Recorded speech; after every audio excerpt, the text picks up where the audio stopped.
Sudah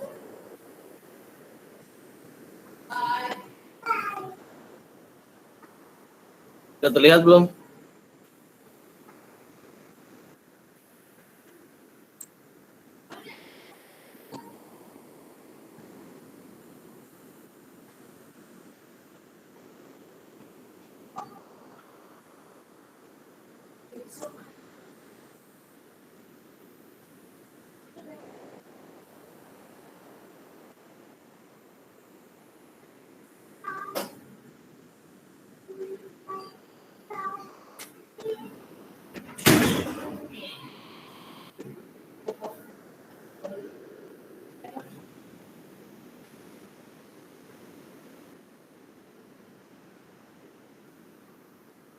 Ya, bismillahirrahmanirrahim. Assalamualaikum warahmatullahi wabarakatuh. Innalhamdalillah nahmaduhu wa nasta'inuhu wa nastaghfiruhu wa na'udzubillahi min syururi anfusina wa min sayyiati a'malina may yahdihillahu fala mudhillalah wa may yudhlil fala hadiyalah. Wa asyhadu an la ilaha illallah wahdahu la syarikalah wa asyhadu anna Muhammadan abduhu wa rasulullah nabiyya ba'da. Wallahu ta'ala ya ayyuhalladzina amanu taqullaha haqqa tuqatih wa la tamutunna illa wa antum muslimun. Ya alhamdulillah, terima kasih atas atensi perhatiannya dan kesediaannya untuk mengikuti perkuliahan patologi umum yang insya Allah 2 pertemuan lagi selesai pada malam hari ini dan insya Allah kita lanjutkan lagi pada hari Jumat. Ya ini tinggal 2 materi lagi yaitu penyakit genetik sama penyakit kongenital. Ya, mungkin kita mulai untuk penyakit genetik dulu. Nah, nanti kita bisa, ini ada sequelnya ya berarti ya. Untuk kongenital sendiri itu nanti kurang lebih ya tidak sama persis sebenarnya sama penyakit genetik ya kan gitu loh. Cuman bedanya nanti kalau kongenital ada beberapa hal dipengaruhi sama genetik seperti itu. Tapi nggak semua penyakit kongenital adalah genetik, ini seperti itu. Ya kita mengulang kembali apa itu DNA, gen dan sebagainya kan. Ini kalau nonton film-film science fiction ya kan, nonton film-film yang berbau-bau senjata biologis dan sebagainya, itu tidak lepas dari hal-hal yang berbau DNA, gen, kromosom, sel dan sebagainya. Nah, ini buat nambah pengetahuan teman-teman juga ya kan gitu loh. Jadi nanti jangan asal cuap-cuap juga ya kan gitu, ngomongin masalah DNA, gen dan sebagainya. Karena ini makin kesini semakin kecil yang akan kita rambah ya kan, baik secara fisika maupun secara biologik gitu. Kalau secara fisika kita udah merambah ke subatomik ya kan, meson, lepton, muon, hadron, baryon ya kan, gas partikel dan sebagainya gitu. Tapi kalau dalam ranah biologiknya ya kan, kita merambah sampai ke tingkat gen ya kan gitu, sampai ke DNA, sampai ke yang mengatur semua yang ada di sel seperti itu, yang memberikan kode-kode supaya si sel itu bisa memberikan informasi, bisa bekerja sebagaimana mestinya. Jadi induk dari segala otaknya adalah di DNA-nya ini. Nah, di dalam sel itu sendiri ada inti sel. Di dalam inti sel ada apa nih? Kromosom ini. Ini yang kayak huruf X ini kromosom. Nah, kalau dilihat kromosom itu kayak ada benang-benang ya kan di dalamnya. Ternyata benang ini adalah benang kromatin ya kan gitu loh. Benang kromatin ini adalah kalau kita perbesar lagi nih isinya adalah DNA yang terdiri atas fosfat, gula pentosa dan basa nitrogen. Basa nitrogennya ada 4, ada adenin, guanin, sitosin sama timin. Tidak terlalu penting buat teman-teman, tapi saya cuma mau memberitahu sebegitu kompleksitasnya DNA yang ada di tubuh kita masing-masing, dan ini tidak sama untuk satu individu dengan individu lainnya pastinya gitu. Ada yang mengekspresikan rambut kuning, rambut hijau, rambut hitam, rambut merah ya kan, mata biru, mata hijau, mata merah dan sebagainya seperti itu. Ya ini karena DNA ya kan, ada yang tinggi, ada yang pendek gitu, ada yang ganteng, ada yang kurang ganteng ya seperti itu, ada yang kaya, ada yang kurang kaya dan sebagainya. Nah ini yang mengatur oleh DNA. Nah kalau berbicara gen, apakah DNA sama dengan gen? Pertanyaannya, apakah DNA itu adalah gen? Ternyata bagian tertentu di DNA itu kita sebut sebagai gen. Jadi bukan seluruh DNA itu adalah gen, bukan. Tapi bagian-bagian tertentu ini yang kita kotakin ini adalah gen. Jadi DNA panjangnya luar biasa nih ya, dari ujung ke ujung DNA ya kan, melilit-lilit ya kan. Nah, tiap blok-blok DNA itu ada yang namanya gen. Gen ini yang memberikan informasi, apakah gen tinggi badan, apakah gen warna rambut, gen warna kulit, gitu loh. Gen akhlak ya kan, gen adab ya kan, beradab apa enggak, berakhlak apa enggak orangnya ya kan gitu loh, dan sebagainya. Pinter apa enggak ya kan. Nah, itu gen yang mengatur. Ini kalau kita lihat dia gen, ini kromosom kita ambil tadi ya, DNA panjang, tiap DNA ada kodenya masing-masing, ada gen 1, gen 2, gen 3 dan sebagainya. Nah, tiap gen ada kodenya nih. Gitu loh. Kalau di komputer kita kenal biner, 0 sama 1 aja udah terlalu banyak variasinya kan. Cuma 0 sama 1 aja bisa banyak variasinya. 1 0 1, 1 1 1, 0 0 1. Jadi dari biner aja itu kompleks sekali. Apalagi ini yang bukan biner nih, kuaterner ya. Ada C, ada A, ada T, ada G ya. Adenin, timin, guanin, sitosin. Ini luar biasa keanekaragamannya di sini gitu loh. Makanya kita diciptakan ya kan gitu loh dengan keanekaragaman yang luar biasa. Dengan kode yang sangat super duper rumit. Manusia aja ngurusin biner aja 0 sama 1 aja udah puyeng ya kan. Gitu loh. Ngurusin 0 sama 1 aja iya dan tidak. 0 1 kan artinya 0 tidak, 1 iya gitu kan gitu loh. Ngurusin iya dan tidak aja puyeng, apalagi ini ya. Yang lebih kompleks lagi. Pasti lebih puyeng lagi gitu. Nah, makanya sebegitu dahsyatnya ya kan penciptaan individu, sel ya kan, manusia dan sebagainya. Nah, ini yang wajib kita syukuri ya gitu loh. Kita sebagai manusia wajib belajar hal-hal seperti ini kan gitu loh. Secara fardu kifayah ya kan gitu loh. Kita harus mengetahui hal-hal apa yang terjadi di badan kita sendiri. Jangan sampai kita nggak mengetahui apa yang ada di badan kita sendiri. Nah, ini ada kromosom tadi ya gitu loh. Ada kromosom itu saling berpasangan. Di tubuh manusia total kromosomnya ada 23 pasang atau 46 buah. Nah, 23 itu saling berpasangan ya, saling berpasangan satu sama lain. Nah, setiap kromosom itu ada gen yang saling homolog gitu loh. Ada gen A besar, di seberangnya ada gen A kecil gitu loh. Nah, ini yang kita sebut sebagai gen yang dominan dan gen yang resesif nantinya. Seperti itu. Jadi ada yang dominan, ada yang resesif. Kalau resesif sama resesif, A kecil sama kecil baru keluar. Tapi kalau A besar sama A kecil bersilangan, maka yang menang pasti A besar. Nah, ini lihat di tubuh manusia ya, variotipnya gitu loh. Berpasangan semua ya. Totalnya 46. Gitu loh. 46 buah, berarti 23 pasang. Gitu. Nah, yang menentukan jenis kelamin yang mana? Yang nomor ke 23. Kalau yang terakhir adalah XX jadi cewek. Kalau yang terakhir XY jadi cowok. Nah, ini contoh dari ayah dan ibu ya kan gitu loh. Ketika disilangkan, ini akan mewarisi sifat dari ayah dan dari ibu gitu. Jadi kombinasi yang sangat luar biasa beraneka ragam. Seperti itu.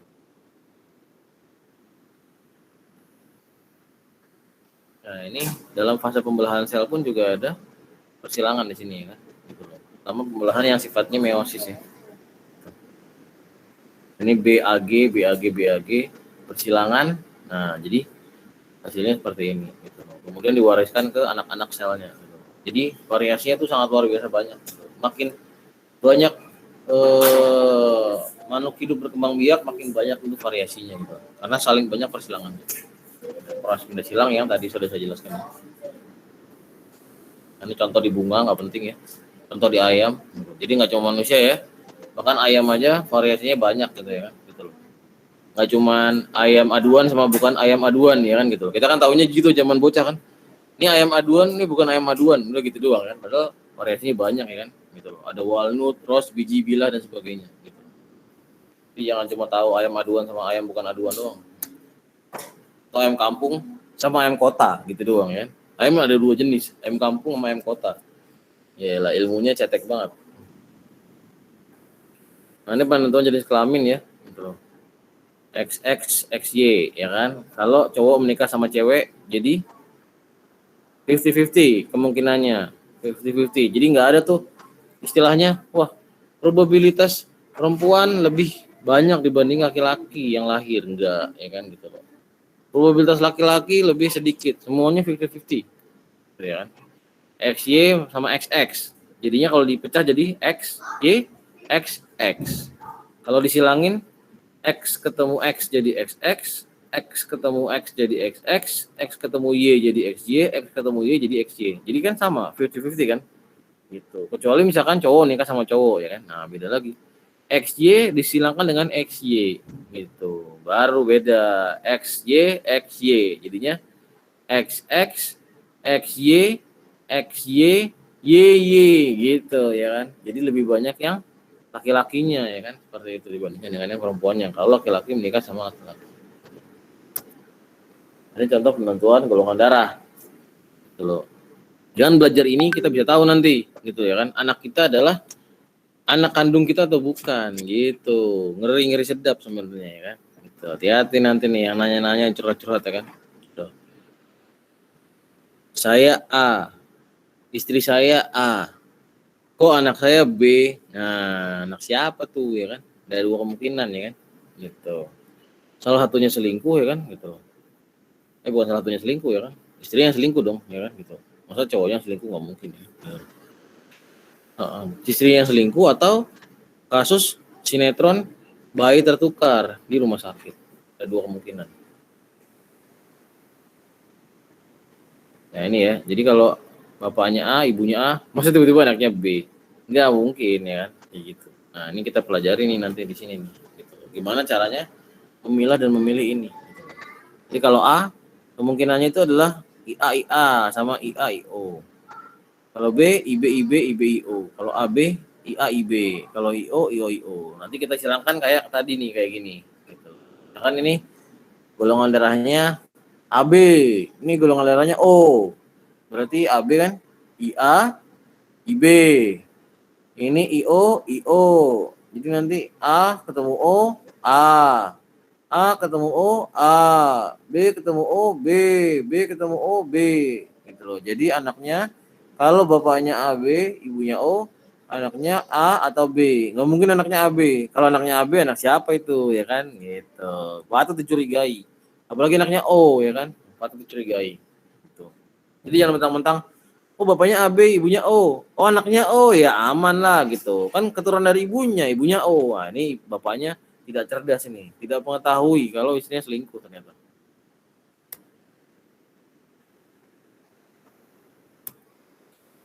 Nah, kelainan dan penyakit genetik pada manusia ada yang berhubungan dengan kromosom seks ya kan, X atau Y tadi, ada yang tidak terpaut sama kromosom seks. Ini contohnya macam-macam ya, ada albino, ada anemia sel sabit dan sebagainya. Ada brachydactyl yang jarinya pendek-pendek. Nah, ini paling terkenal nih yang berhubungan dengan kromosom X adalah buta warna ya kan, sama hemofili gitu. Ya ini yang kena di Ratu Victoria di Inggris ya kan gitu loh. Ternyata keturunannya banyak yang hemofili gitu. Karena dari awal udah bermasalah gen seks X-nya gitu loh. Apa bukan gen kromosom X-nya. Gitu. Jadi buta warna juga diturunkan nih ya kan gitu. Buta warna itu diturunkan melalui kromosom X. Jadi kalau ibunya buta warna, bapaknya nggak buta warna, nah, akan ada kemungkinan anaknya ada yang pembawa buta warna. Gitu. Ini contoh buta warna, hemofili. Pencegahan kelainan genetik itu dengan cara apa? Dengan cara menghindari pernikahan yang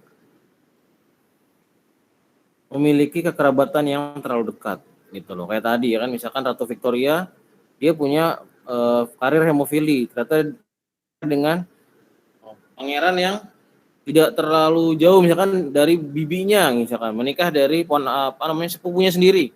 Ternyata dari dalam jalur keturunan itu ada pembawa hemofili juga, sehingga ketika dinikahkan anaknya ada yang hemofili seperti itu. Jadi hindarilah menikah dengan orang yang saudara terdekat. Itu adalah cara terbaik untuk mencegah kelainan genetik. Oke, mungkin itu saja yang bisa saya sampaikan. Terima kasih. Ada yang ingin ditanyakan? Izin bertanya dok. Kalau ya, enak ya. Kalau kanker kan dia bisa ada kemungkinan menurun ya dok. Padahal misalnya nih ibunya dia udah kenanya tuh nggak pas lagi hamil atau apa, itu gimana dok penjelasannya? Jadi ibunya udah kena kankernya umur 30, tapi dia kan masih punya kemungkinan kanker itu menurun ke anaknya kan? Itu gimana dok penjelasannya ya? Tapi kan gen kanker itu sudah dibawa sama ibunya dari sejak dia kecil. Oh. Misalkan dia udah punya gen BRCA2 dan sebagainya ya kan, ya mungkin baru timbul pas pemicunya itu muncul ya kan, ada hormonal, ada segala macam. Jadi udah ada gen yang rentan ibaratnya, ada gen yang mewariskan sifat gitu. itu. Kalau ada faktor resiko lain yang mendukung, dia baru timbul. Ya bisa aja nggak timbul ya kan, tapi ada gennya di situ, ada gen yang cacat ibaratnya, ada gen yang berpotensi menyebabkan kanker. Ya anaknya juga mewariskan itu. Ya anaknya bisa kena bisa enggak. Jadi bukan berarti tiba-tiba berubah gennya. Gen itu kan udah ada dari sejak hayat di kandung badan ya kan, udah sejak dari sperma bertemu dengan sel telur seperti itu, oosit sekunder gitu. Jadi sejak ada peleburan itu zigot, morula, blastula, gastrula, jadi embrio, jadi janin, ya itu udah terbentuk semua gennya ya kan gitu loh. Dari situ sudah ada sifat bahwa dia bakalan kena kanker nanti gitu ya kan, seperti itu. Dia sudah membawa gen yang rentan dari sejak dia bayi gitu. Bukan ketika dewasa tiba-tiba ada gen yang berubah, bukan gitu loh. Kecuali mutasi ya, beda lagi. Oke. Ya. Makasih dokter. Dok, mau nanya, kalau neuroblastoma itu kelainan kongenital atau genetik, dok? Gelap amat kayak reportasi investigasi. Nah ini gelap, dok. Suaranya nggak dirubah sekalian.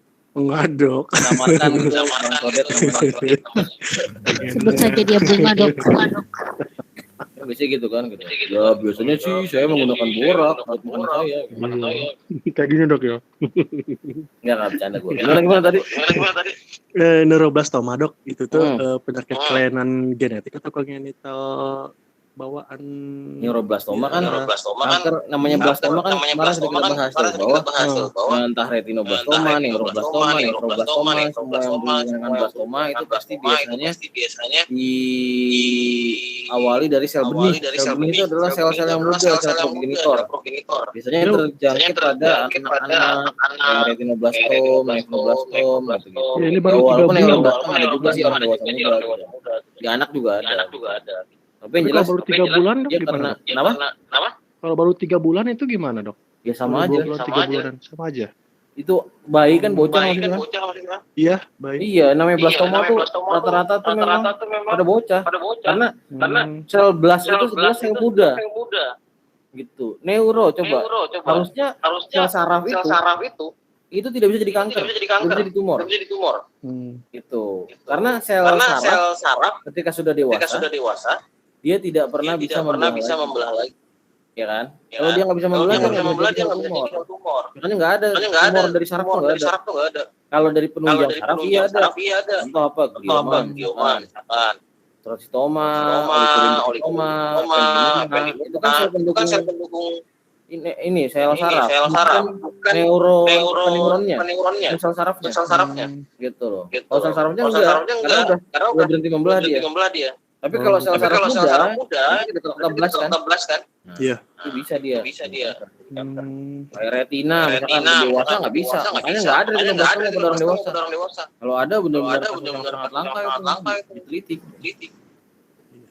Gitu. Jadi kalau udah ketetebelas, itu pasti dari sel benih, sel muda. Rata-rata mostly pada anak-anak. Siap, dok. Makasih.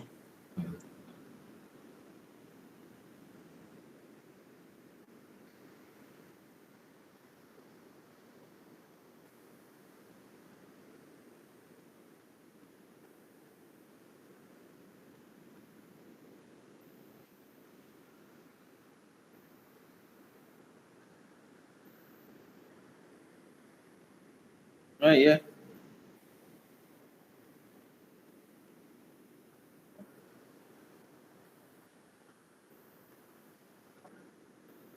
Sapi.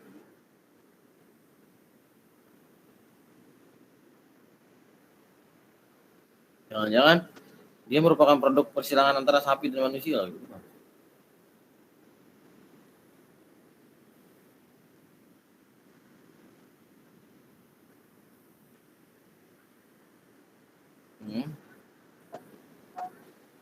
Anu juga putih-putih kan. Apa nama penyakitnya?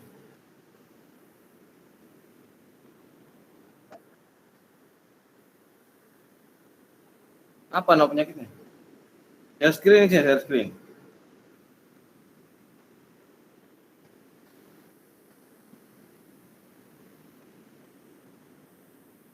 Oh iya, biar kita semua tahu, maksudnya sambil belajar.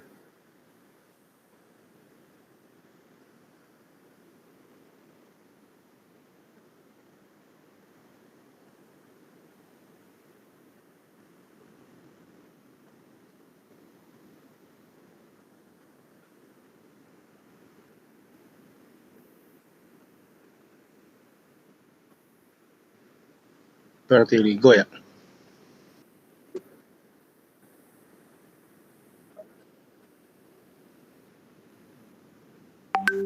Oh, vitiligo.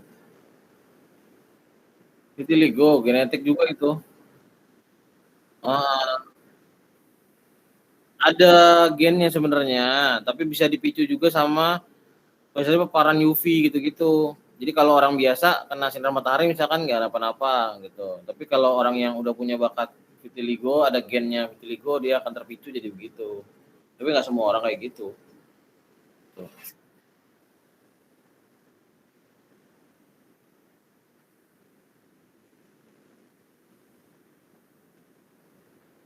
Hmm?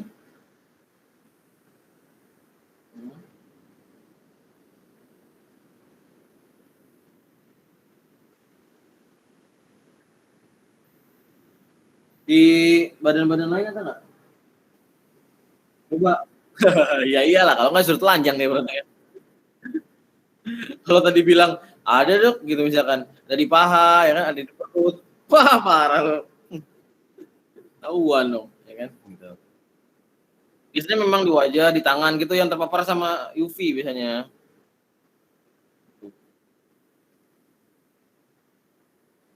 Ada kayak misalkan ada yang ngomongin berhubungan dengan autoimun juga, cuman saya belum dapat literaturnya sih, gitu loh. Ada berhubungan dengan faktor stres, emosional. Cuma mostly kalau di kulit itu paling banyak adalah paparan dunia luar biasanya gitu loh. Kayak misalkan kayak dari UV ya kan gitu loh. Kecuali alergi ya, ini kan bukan alergi. Kalau berhubungan dengan pigmen pasti berhubungan dengan UV pasti kan, gitu.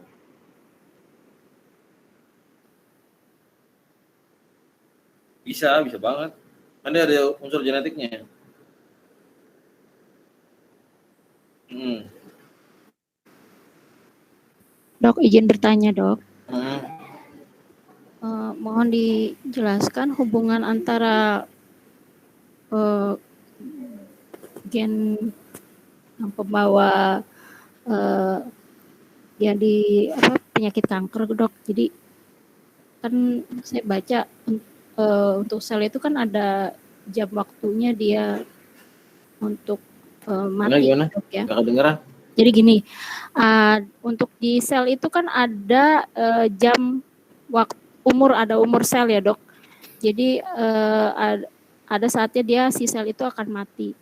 Nah, saya nggak tahu apakah penjelasan saya benar atau enggak ya dok. Jadi kayak misalnya daging tumbuh terus dia menjadi cikal bakal kanker.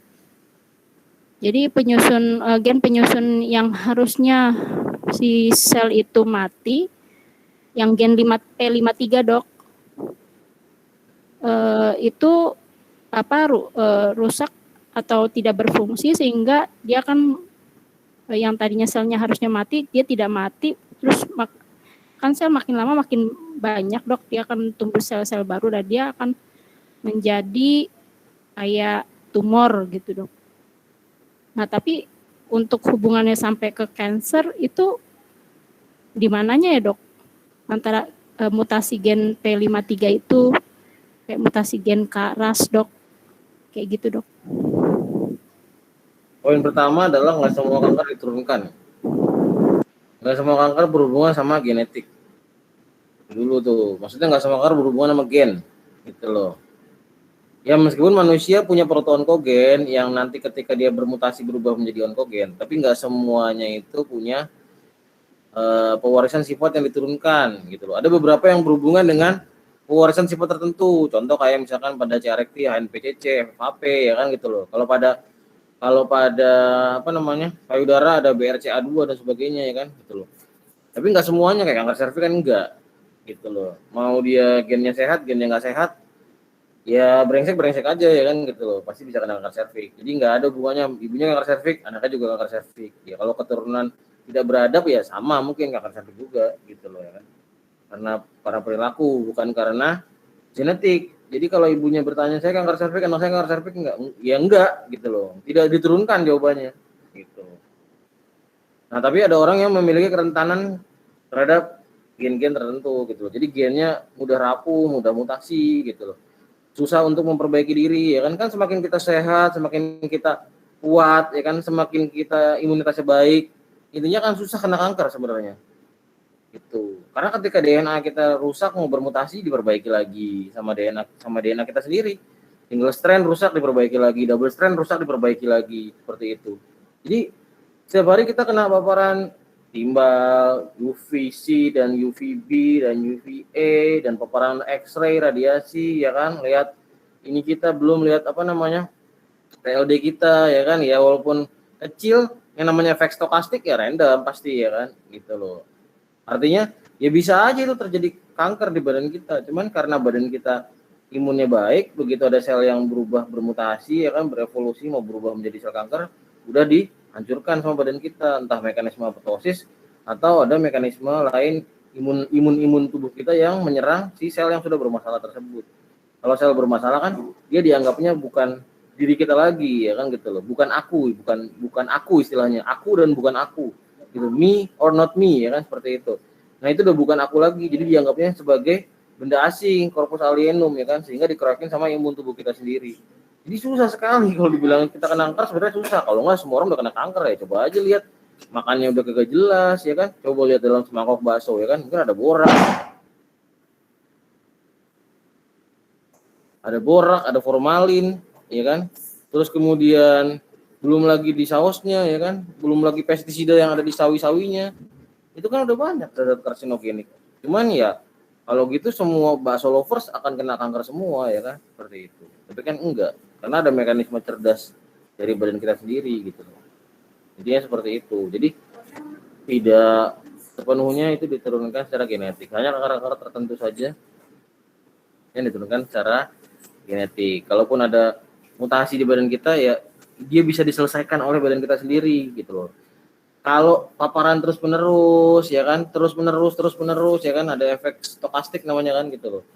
Stokastik itu artinya semakin besar paparan yang kita dapatkan, probabilitas terjadinya perubahan akan semakin besar gitu loh. Jadi bukan pasti iya.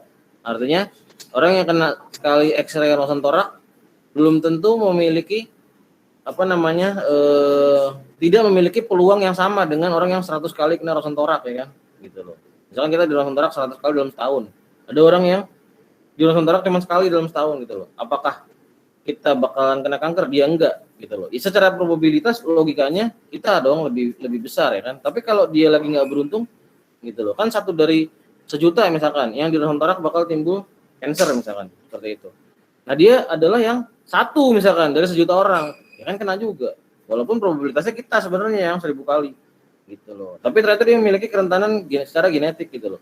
Ketika secara genetik dia rusak, dia nggak mau memperbaiki gitu loh, atau imunnya jelek misalkan, atau daya apoptosisnya jelek, ya udah alhasil dia jadi kena kanker. Makanya dua orang yang berumur sama-sama laki-laki, beratnya sama-sama ngerokok dengan indeks Brickman yang sama ya kan, gitu. Dengan 10 bungkus rokok per hari, rokoknya sama-sama Samsu ya kan gitu loh. Ya belum tentu dalam 10 tahun dulunya jadi kanker paru. Ya seperti itu. Makasih dok.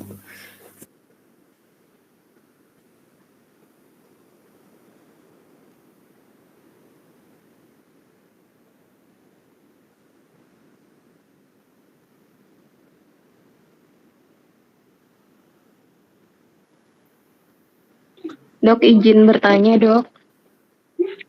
Ya. Ya, dok, yang mau saya tanyakan, yang tadi soal gen mengatur tinggi badan.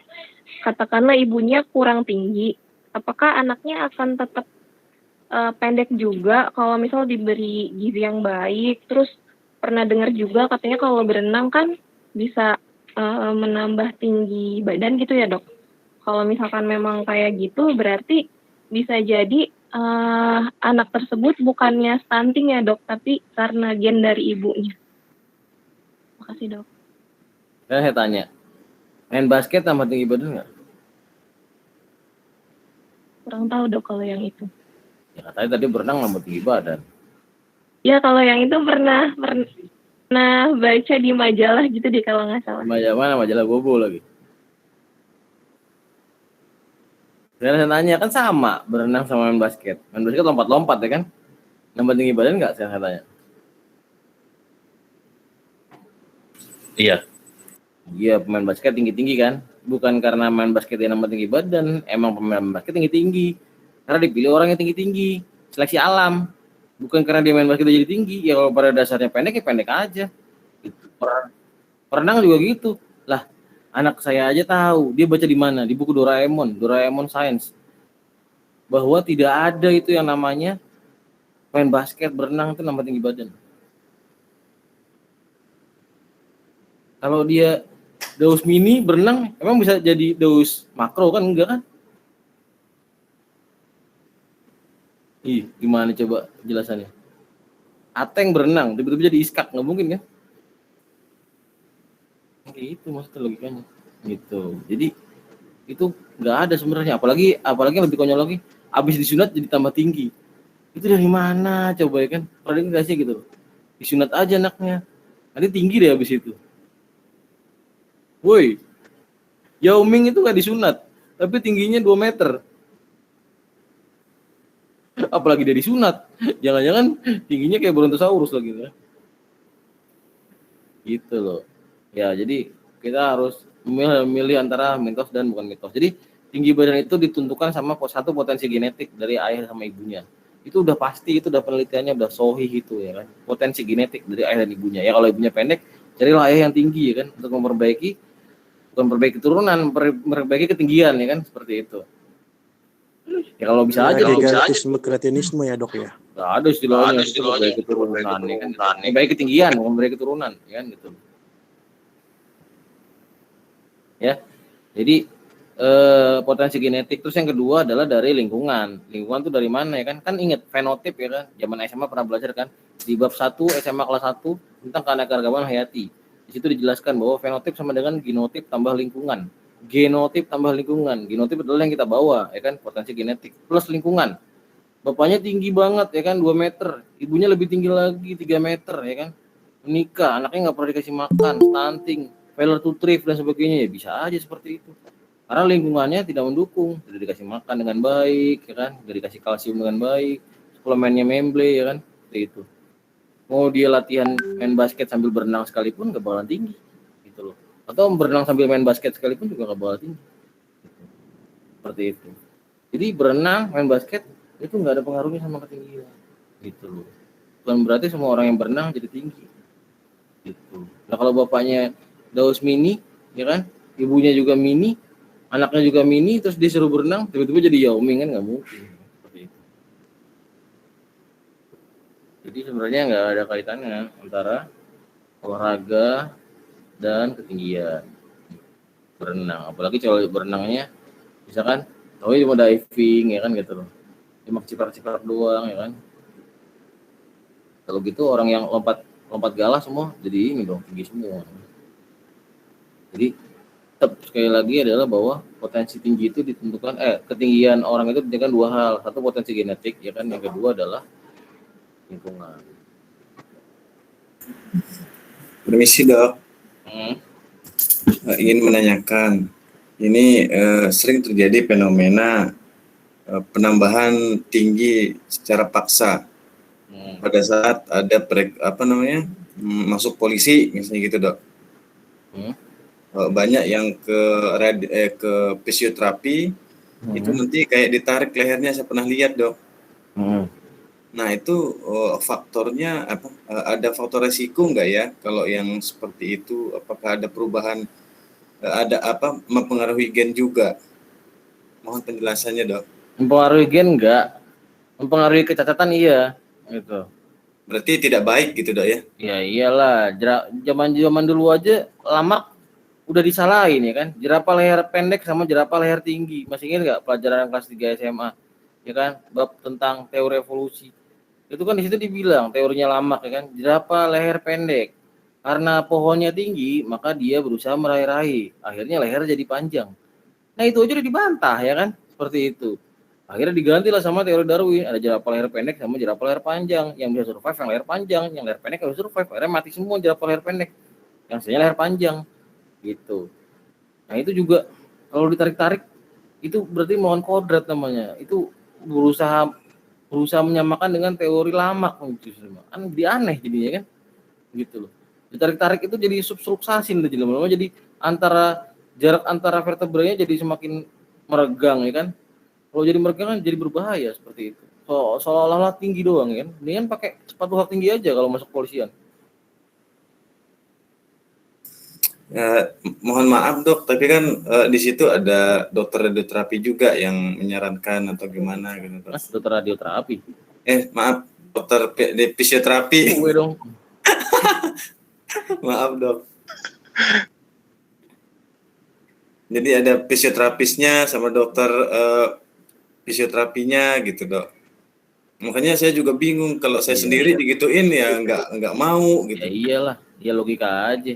Yang dibikin tinggi apanya sekarang ditarik-tarik kan nggak mungkin tulangnya dong nambah tinggi. Tulang itu kan sudah berhenti setelah usia matur kan udah berhenti ya. Cakra epifisis yang membuat dia tinggi apa sih sebenarnya? Pertumbuhan pada cakra epifisis pada tulang ya kan, gitu loh. Kalau diafisis nggak akan berubah. Epifisis juga akan berubah. Cuma cakra epifisis adalah cakra pertumbuhan yang dimana dia akan memperpanjang si tulang itu. Kalau si cakra epifisis sudah berhenti tumbuh, ditarik-tarik kayak apa? Ya nggak bakal bertambah panjang tulangnya. Gitu. Logikanya seperti itu. Yang ada adalah jarak antar tulangnya yang menjadi meregang, yang seolah-olah kita jadi tambah tinggi. Gitu. Nah, itu kan ngeri, Pak. Ilegal namanya.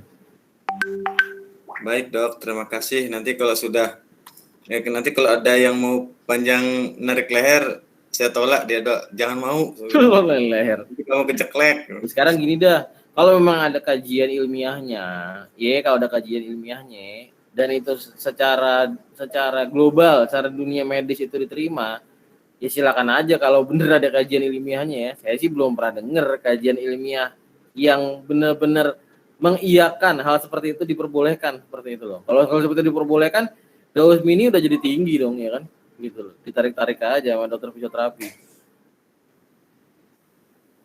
Ya nanti saya juga konfirmasi, saya juga akan konfirmasi nanti nih ke teman-teman saya yang fisioterapi gitu. Oh benar atau memang itu adalah suatu ilegalitasan gitu. Iya, Dok, dititip ditanyakan. Kalau memang bahaya nggak usah dilanjut. Soalnya saya selama pendidikan sekalipun, saya nggak pernah dengar itu adalah hal yang diperbolehkan gitu. Kalau itu kan, itu udah hal yang lumrah ya kan, apalagi tinggi badan, masalah estetik itu udah rame biasanya kan, kayak dokter kulit, dokter gizi yang ngurusin badan, gimana cara ngurusin badan dengan cepat, yang secara baik, secara tidak ilegal ya kan gitu. Nah itu kalau saya pernah dengar, kita semua di dunia medis dokter itu pernah dengar ya kan, pasti kita iyakan gitu loh. Tapi kan lah ini kan sepertinya selama pendidikannya saya tidak pernah mendengar hal tersebut adalah sesuatu yang disahkan gitu. Apa mungkin ilmu saya juga masih cetek gitu, nggak tahu. Baik, Dok, terima kasih.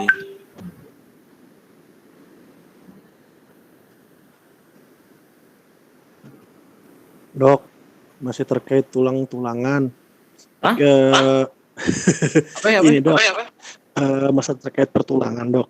Kan kita sering dengar ada atau pas saat kita foto pasien X-ray itu jarang sih, Dok, yang susah, Dok ya. Ada foto yang dia lumbalnya menyatu dengan sakrum, jadi dibilangnya ada lumbalisasi atau sakralisasi, Dok. Itu kelainan bawaan atau emang karena faktor usia, Dok, kayak gitu, Dok, seperti kayak gitu? Itu sering ketemunya dari beberapa itu.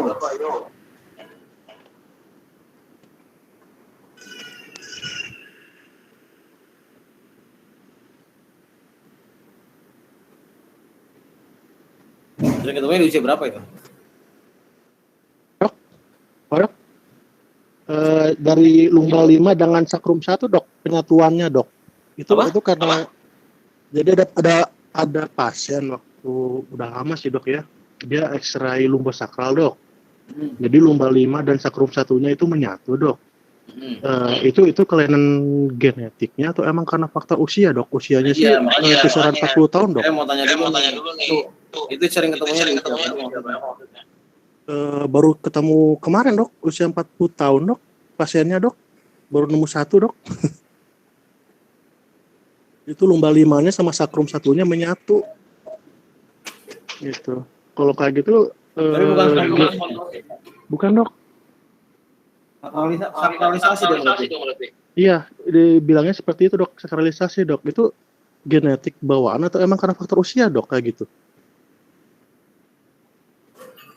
Saya sih belum pernah ketemu foto pasien sakralisasi, cuma pernah dengar doang sakralisasi sih sebenarnya. Biasanya kalau sakralisasi itu udah ada sejak si individu itu dari sejak janin. Dari sejak janin itu udah kelainan si tulangnya itu sendiri gitu loh. Tapi saya belum pernah lihat benar-benar fotonya, wah ini sakralisasi gitu loh. Cuma pernah dengar aja gitu loh. Sakralisasi ini ada kondisi sakralisasi ini. Itu udah bukan dia usianya menua terus menyatu, bukan, tapi memang dari base-nya udah dari awal, udah dari dia janin udah memang ada penyatuan seperti itu.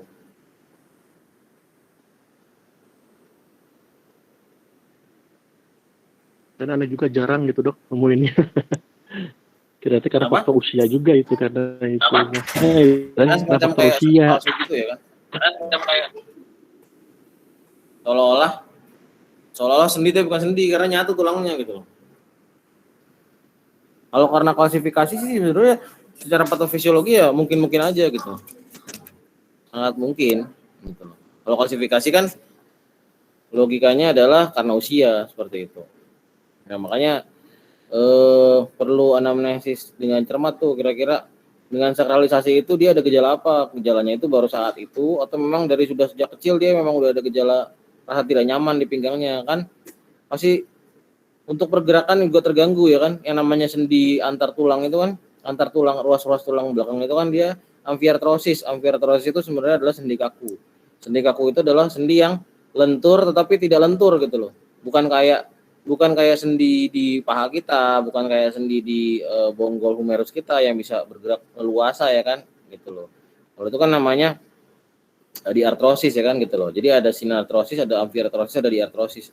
Kalau tipikal sendi antar vertebrae itu kan amfiartrosis, dia agak luas tapi kaku, tidak seluas sendi yang bisa bergerak bebas. Ini seperti itu. Nah, kalau terjadi pengerasan di situ, terjadi kalsifikasi di situ tentu pergerakan dia akan bermasalah gitu loh. Jadi dari kecil misalkan dari bawaan itu udah bermasalah, geraknya udah susah, goyang-goyang kanan kiri nggak bisa ya kan, nengok kanan nengok kiri menoleh dengan badan itu juga susah karena pusat pergerakan sendi kaku yang ada di sakrum dan lumbalnya itu udah menyatu seperti itu. Makanya sendinya seolah-olah sendi palsu, bukan seolah-olah sendinya sendi palsu sebenarnya gitu loh. Jadi bukan amfiartrosis, malah jadi seolah-olah dia sinartrosis gitu loh. Sinartrosis itu sendi yang benar-benar menyatu, yang benar-benar yang bukan kaku, yang benar-benar tidak bisa bergerak sama sekali gitu loh. Ya bayangin aja antara lumba sama sakralnya dia nggak bisa bergerak seperti itu. Berarti ketika duduk itu pasti sakitnya luar biasa. Gitu. Atau bukan sakit, tapi dia malah ya akan kesulitan untuk posisi duduk. Gitu. Itu keluhannya apa sebenarnya?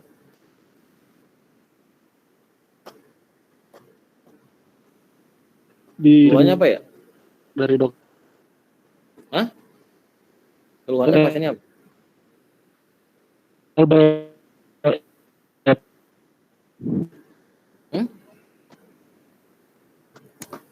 Keluhannya apa itu dia?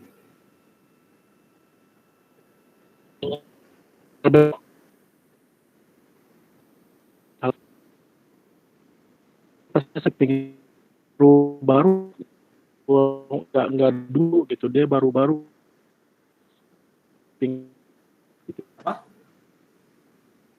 Iya, yang dirasa pasiennya apa? Nyeri. Sakit pinggang. Kayak orang LGP kan pasti kan? Nyeri, Kayak Dok. orang LGP ya? Iya, Dok. Ya. Ya berarti bukan kongenital, berarti bukan dari bawaan sejak kecil itu, bukan dari bawaan sejak lahir. Mungkin karena proses yang baru mungkin, tapi kalau proses baru juga nggak mungkin immediate ya, kalau proses kalsifikasi lama biasanya. Gitu loh. Ada riwayat trauma sebelumnya mungkin atau ada apa?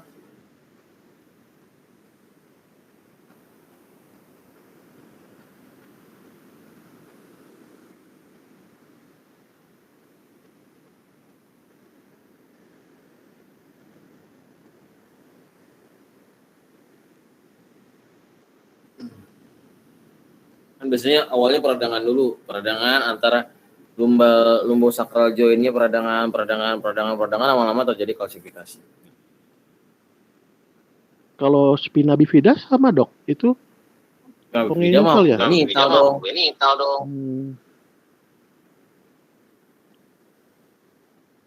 Ntar, hari Jumat kita belajar spina bifida. Siap, Dok. Dok, kalau ankylosing spondylitis genetik nggak, Dok? Apa? Ankylosing Ankylosing, spondylitis. namanya spondilitis, itis, berarti apa tuh artinya? Radang. Ya, iya. Radang berarti artinya apa?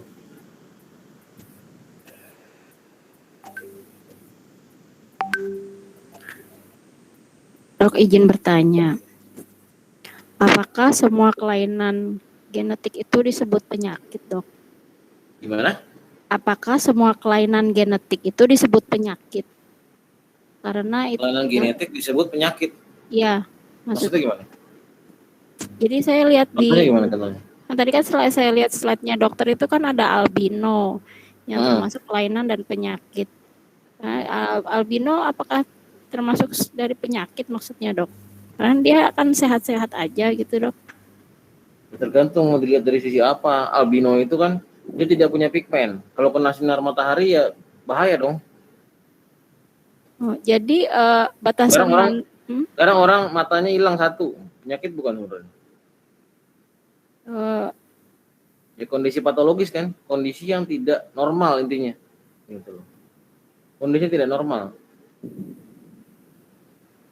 Botak misalkan, nggak bisa tumbuh rambutnya, kira-kira penyakit bukan? Kelainan kan? Sesuatu yang tidak normal, yang kebanyakan orang tidak normal karena ada suatu kelainan di gennya, ya kan? Ya penyakit genetik namanya. Mungkin secara klinis nggak kenapa-napa, tapi dia penyakit genetik. Ada kelainan di gennya kan berarti kan? tapi tidak maksud saya berarti semua kelainan itu adalah penyakit pada genetik ya, Dok ya? Iya. Semua yang tidak normal, kecuali gini misalkan, cuma tadi tinggi badan, pendek sama rendah, itu kan bukan. Itu kan diwariskan secara genetik, tapi kan gennya normal. Hemofili sekarang saya tanya. Penyakit bukan? Diwariskan nggak secara genetik? Ya kalau semua orang di dunia ini hemofili, saya doang yang tidak hemofili, saya penyakit berarti. Oh lu kok darahnya cepat berhenti sih? Kita dong darahnya nggak yang berhenti ketika berdarah. Berarti lu kelainan. Oh iya, berarti saya sakit gitu. Kalau diabetes gimana, Dok, disebut? Yang genetik dan bukan genetik. Ya sama. Gitu. Dia punya sesuatu yang rentan, yang bisa diwariskan. Gitu. Rentan, berarti ada gen yang rentan di situ. Kalau ada faktor pemicu, dia bisa muncul. Tapi kalau nggak ada faktor pemicu, ya mungkin dia sehat-sehat aja. Misalkan nih, pakai saya diabetes misalkan, apakah saya bakalan diabetes? Apakah bapak saya bakal diabetes? Belum tentu. Kalau saya lifestyle saya bagus, menjaga dengan baik, meskipun di dalam badan saya ada gen yang rentan untuk bisa terjadi diabetes, tapi saya bisa nggak kena diabetes. Artinya Nggak semata-mata itu dimunculkan sebagai fenotip gitu. Genotip iya, tapi fenotip kan enggak. Kembali lagi tadi, fenotip apa? Genotip tambah lingkungan kan. Tetapi ada beberapa kasus yang tidak memerlukan lingkungan sekalipun, dari genotip langsung bisa muncul fenotip gitu. Nah tadi misalkan albino.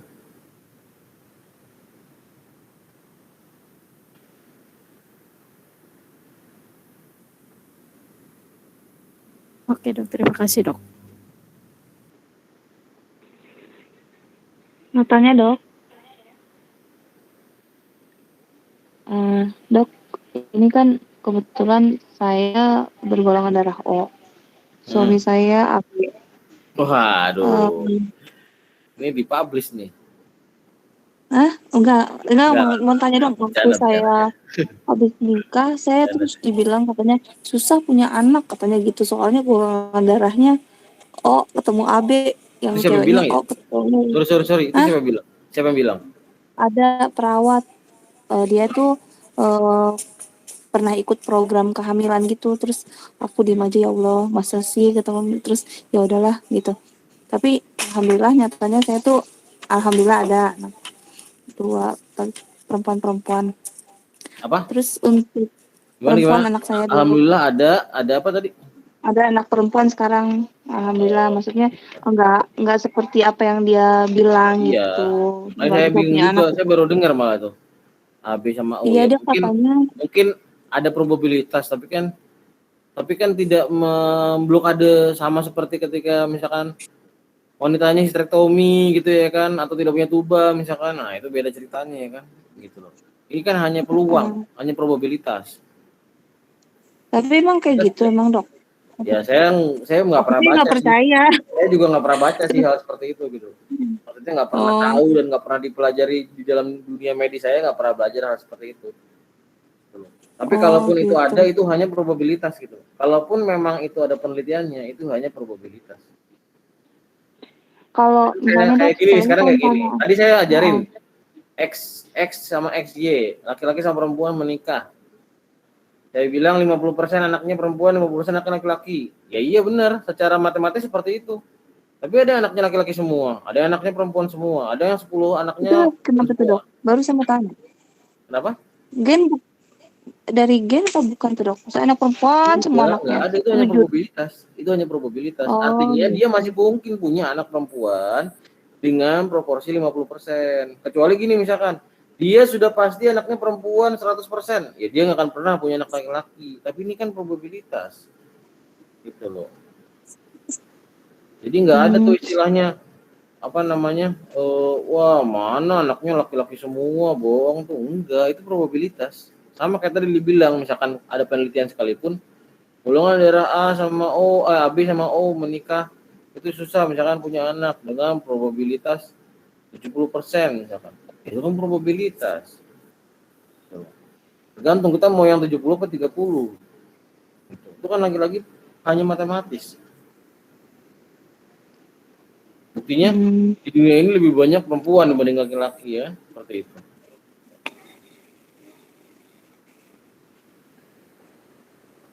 Ini kemungkinannya 50% ya dok ya? Iya, kalau dilihat dari teori tadi XY ya 50-50 ya kan. Ya kalau mau punya anak laki-laki yang seperti saya ceramahin kemarin ya kan. Sperma harus masuk saat fase ovulasi, selesai. Gampang kan? Probabilitasnya lebih tinggi kalau kayak gitu. Fase ovulasi wanita gitu. biasanya 14 hari setelah haid pertamanya dia ya kan. Itu anaknya laki-laki karena sperma Y lebih cepat gerakannya dibanding sperma X.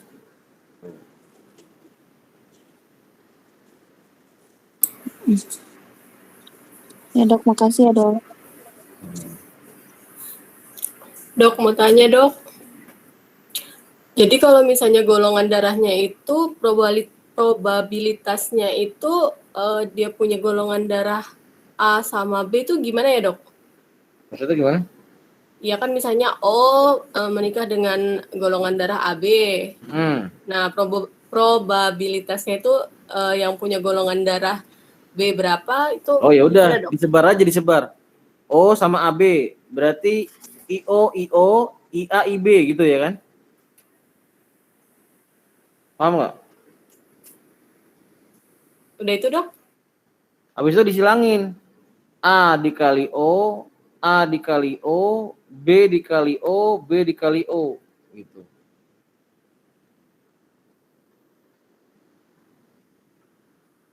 Jadi mana ya? Ada nggak ya contohnya? Dicoret-coretin dong, Dok. Dokter Coret, berarti coret. OAAB gitu, Dok. Nih. Kalau di kelas enak, saya bisa nyocoret papan tulis. Layarnya aja, Dok, yang dicoret. Bisa bro. Sis.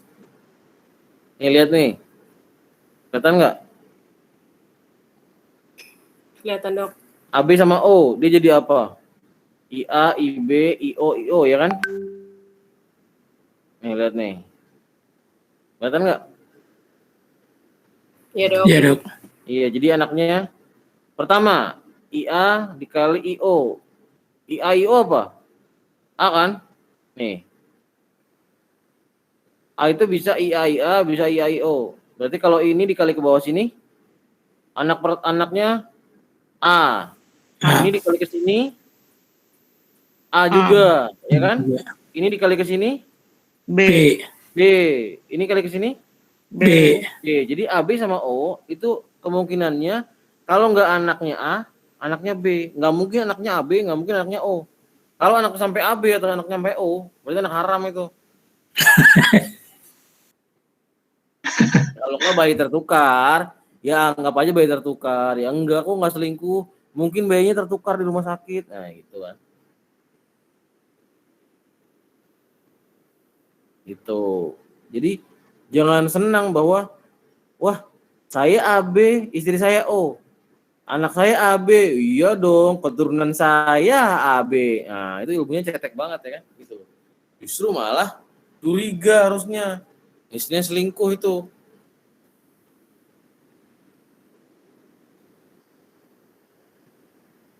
Ngerti gak? Kalau di hubungannya dengan sel kelaminnya, Dok? Sel kelamin. Ya maksudnya Lagi anak lagi. laki, anak perempuan itu. Ya, tinggal dikali aja. Tinggal dikali aja. Kan tadi anak perempuan berapa peluangnya? Setengah kan? Anak laki-laki peluangnya berapa? Setengah kan? Itu. Tadi ini peluangnya berapa yang bergolongan darah A? 2. IA. 2, Dok. IAIO. 2, 50% dong. Ya. Yang B? IB. Ya sama 50%. Iya sama, berarti 50% dikali 50%. Berarti berapa tuh? Setengah kali setengah, seperempat. Berarti 25%. Itu. Itu kalau pertanyaannya anak laki-laki yang bergolongan darah A misalkan gitu. Tapi kalau pertanyaannya berapakah anak-anak doang, nggak ada laki nggak ada cewek gitu. Anak-anak yang bergolongan darah B misalkan. Udah berarti nggak perlu dikali jenis kelamin. Jenis kelamin kan tadi setengah dikali setengah lagi gitu. Sekarang contoh nih misalkan nih bapaknya AB, ibunya AB. Berarti kemungkinan anak-anaknya apa aja? AB. Hah? A, B, AB. A? A, B, sama AB. Iya, berarti O juga. ada berapa persen anak yang bergolongan darah A? B.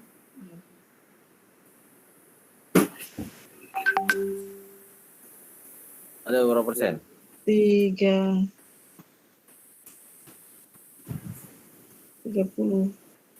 Ada berapa persen? Berapa? Ada berapa persen anak yang bergolongan darah A? 50. Ada berapa persen anak yang bergolongan darah B? 30. Ada berapa persen anak yang bergolongan darah AB? 33, berapa? Saya ulang ya, AB menikah sama AB. Nih misalkan soal ujian nih di UAS nih. Ada ayah AB, ibu AB nikah. Nah pertanyaannya, ada berapa persen anak yang bergolongan darah A?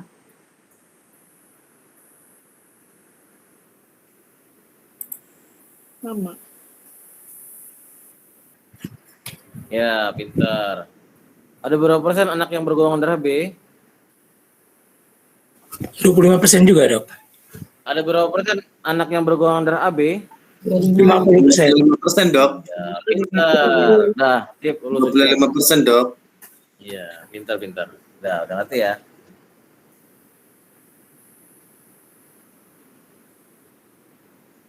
Udah ngerti, gampang kan?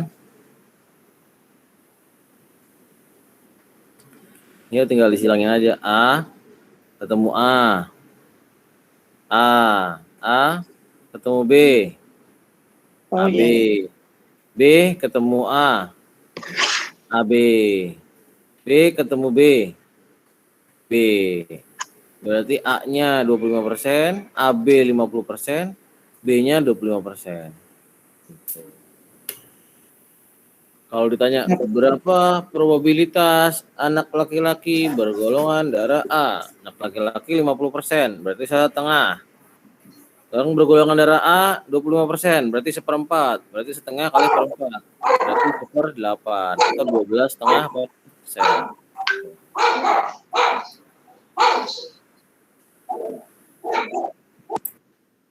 Ya kurang lebih seperti itu. Ya intinya dari ini adalah teman-teman bisa tahu nanti gitu loh. Yang nggak penting sih persen-persennya. Yang penting bisa tahu adalah yang target sasaran kuliah saya ini adalah teman-teman harus tahu gitu loh. Bahwa ketika bapaknya AB misalkan ibunya O, jangan bangga kalau anaknya AB gitu loh. Intinya itu sebenarnya gitu loh.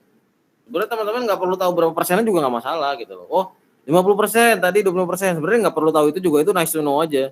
Cuma yang must to know adalah teman-teman harus tahu bahwa kalau ada bapak AB, ibu O, jangan bahagia kalau anaknya O. Wah ini keturunan ibunya nih, gitu loh. Atau anaknya AB, iya dong keturunan bapaknya sama-sama AB, ya kan? Ya kasihan sebenarnya sih gitu ya kan. Cuma ya udahlah kalau pengetahuannya cuma segitu doang kan, gitu. Ya.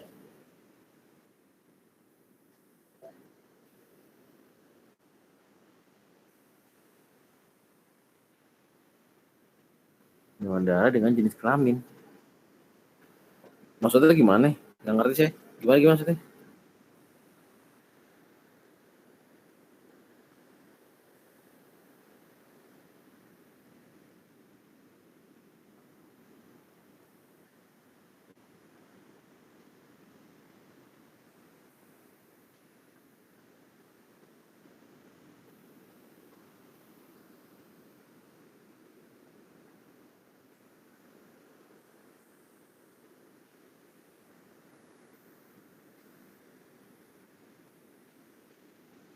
Enggak ada pengaruhnya.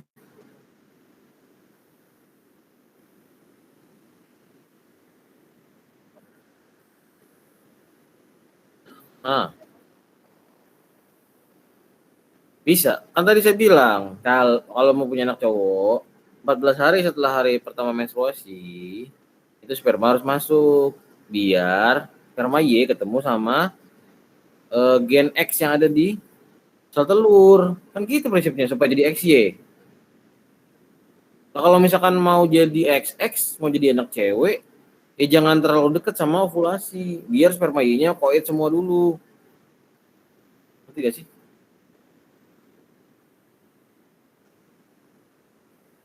Nah, iya, tergantung dengan timing ovulasi. Itu. Karena sperma Y itu lebih cepat, ini sperma Y, ini sperma X. Ini ovulasi misalkan. Gitu. Ini misalkan sel telur nih, ini nih yang biru ini, bulat nih, ya kan? Gitu, ini sel telur nih. Ini sperma X, sperma Y, ya kan? Sperma Y lebih cepat kan? Ini sel telur udah nongol ovulasi ya kan? Ya yang jadi XY dong, X-nya ketinggalan, yang sperma X lambat. Ngerti gak? Ngerti gak?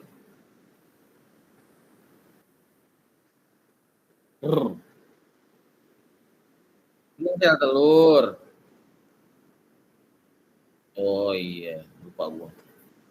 Ya pokoknya ini sel telur. Yaudah, jangan pura-pura polos lah, ya kan ini sel telur ya kan. Gitu. Ini sperma Y. Sperma Y kan lebih cepat. Berarti sperma kalah dong sprint. Drag race nih, kalah dong. Berarti sampai telur duluan siapa? Sperma Y kan? Iya, cowok dong. Ya kan? Iya. Tapi kalau misalkan belum ovulasi, sel telurnya belum ada. Drag race nih. Sampai finish, gua kagak ada, ya kan? Mana nih sel telurnya? Mati sperma Y-nya. Akhirnya sperma X yang ketemu. Ngerti gak? Ya kayak gitu. Ya udah praktekin lah buruan.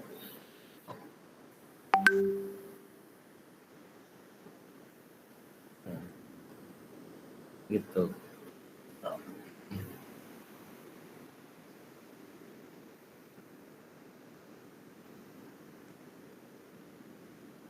Dokter, izin bertanya lagi dong.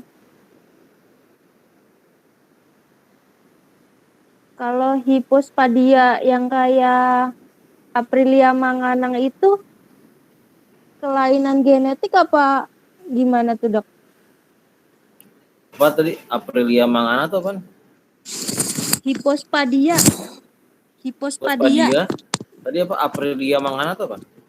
Itu yang pemain voli yang dia baru ketahuan kalau laki-laki setelah dia main poli, sekarang Dok. ini kelainan Gua nggak tahu. di jenis kelaminnya, Dok. Nggak pernah nonton voli gua. Mana Dok? Kan viral, Dok. Viral. Fotonya Indomie Abang Ade viral. Cantik sih Subway dulu, no Dok. viral. Subway no viral no Subway. Oh gitu. Terus jadi dia ketahuan laki-laki, padahal dia cewek. Padahal sebelumnya selama hidup dia diakuinya perempuan. Yang mengakui dia perempuan siapa? Dunia sekitar. Maksudnya payudaranya tumbuh gitu. Kalau dilihat sih tumbuh tapi gak kayak perempuan pada umumnya kali ya, Dok? Atau nggak ada jenggotnya misalkan gitu ya kan? Jenggotnya gak ngerti. Nggak tahu ya. Kalau kayak begitu, paling gampang adalah sitogenetika ya kan, periksa kromosom. Kromosom dia XY atau XX udah selesai ya kan. Kalau dia ternyata wah nih jangan-jangan laki-laki nih, kok ada kayak penisnya nih gitu. Ternyata kromosomnya XX, ya udah cewek, selesai gitu aja kan. Yang menentukan kan XX atau XX-nya. Kalau dia mau memaksakan diri, enggak, aku sebenarnya cowok, nah, tapi secara itu XX, gimana dong? Kasihan dia nanti, begitu dia nikah, XY ketemu XY nanti ya kan? Ngeri. Yang ngerti nggak maksudnya? Ngerti nggak? Iya, kan itu ketahuannya juga setelah diperiksa semuanya sama Kasat TNI itu, Dok. Nah itu dia maksud saya gitu. Jadi teman-teman di sini kalau mau menikah, periksa dulu tuh pasangannya, ya kan? XX atau XY gitu loh. Itu udah nikah, ijab kabul, udah di gedung, ya kan? Terus kok nggak punya anak, ya kan? Ternyata diperiksa XY dong. Jadi selama ini aku menikahi XY gitu ya kan? Gitu. Jadi periksa dulu kalau misalnya. Kalau udah punya anak ya kan, nggak mungkin dong XY ya kan gitu. Oke. Baik, Dok, terima kasih. Karena itu yang menentukan. Jadi bukan kita menentukan, wah saya kelaminnya nggak jelas nih, kok kayak ada vaginanya, tapi kayak ada penisnya. Ya aku ini sebenarnya apa? Gitu. Apa ya kan? Gitu. Perempuan atau laki-laki? Cara paling gampang lihat kromosomnya, XX atau XY. Gitu loh. Bukan dia menentukan, aku sepertinya jadi diriku laki-laki gitu misalkan. Bagaimana kalau operasi menjadi laki-laki? Ya bukan dia yang nentuin lah. Menentuin kromosom nomor 23-nya, XY atau XX. Dan sampai dia udah dioperasi, sepertinya aku laki-laki gitu. Udah aku operasinya jadi laki-laki. Akhirnya dia punya penis. Pas diperiksa XY, XX ya kan. Zong. Jadi jangan percaya bungkus ya, Dok. Kenapa? Jangan percaya luarannya harus isinya. Iya, Ya, buat yang cewek-cewek juga gitu, kalau mau menikah gitu kan, mau kelihatannya cowok nih ya kan, gitu. Cowok banget ya kan. Tahunya XX ya kan. Menikah sama jenis ini. Kalau kayak gitu gimana tuh? Kita juga nggak tahu. Iya juga. Dok, mau menanggapi pertanyaan sebelumnya, Dok. Tadi kayaknya belum kejawab deh, sebenarnya hipospadia itu yang ditanyain tadi, itu sebenarnya hipospadia itu penyakit genetik atau enggak, bukan permasalahan si Apri apa anaknya. Hipospadia yang true hipospadia itu adalah kongenital sebenarnya. Hipospadia itu adalah lubang kencingnya tidak di ujung, tapi di dasar penisnya. Ini misalnya penis nih, kan kalau kencing kan lurus gitu kan. Nah, ini kencingnya di ke bawah gini, gitu. Kayak ujian ke bawah gitu. Kok kencingnya ke bawah? Makanya kalau ketika mau disirkumsisi, mau disunat, biasanya ditanya dulu sama dokternya. Kencingnya lurus enggak gitu ya kan? Gitu. Kalau kencingnya enggak lurus, kencingnya mancul lewat bawah sini, berarti di hipospadia. Itu kongenital tuh hipospadia. Oh, berarti lebih ke kongenital bukan genetik ya, Dok? Iya, hipospadia loh ya. Gitu. Hipospadia yang true hipospadia itu seperti itu. Tuh. Jadi lubang kencingnya di bawah. Kalau epispadia lubang kencingnya di atas. Jadi ada epispadia, ada hipospadia. Hipo di bawah, epi di atas. Gitu. Kalau yang normal kan di ujung sini kan, gitu loh. Makanya suka ngomong gitu kan waktu zaman-zaman bocah gitu loh. Lu ngapain sih lu ikut-ikut gua? Kencing aja belum lurus gitu ya kan, kayak gitu kan. Masih inget enggak lo zaman ini, zaman masih SMP, SMA gitu kan gitu loh. Lu enggak usah ikut-ikut gua lu, kencing aja belum lurus gitu. Maksudnya mungkin hipospadia mungkin. Oh, oke, Dok. Makasih, Dok.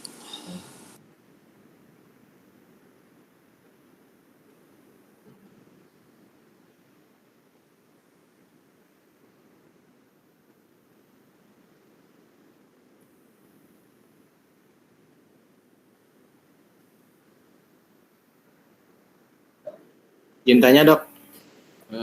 Tadi masih bingung sama perhitungan menganalisa golongan darah keturunan tadi, Dok, yang bapaknya A, ibunya O, jadi begini-begini. Saya masih bingung tadi tuh. Terus katanya ada yang itu analisanya gimana, saya nggak paham. Antara kalau bapaknya A, ibunya A, anaknya O katanya. Bisa, kalau kayak gini nih saya tunjukin lagi ya. Bisa, itu bisa banget.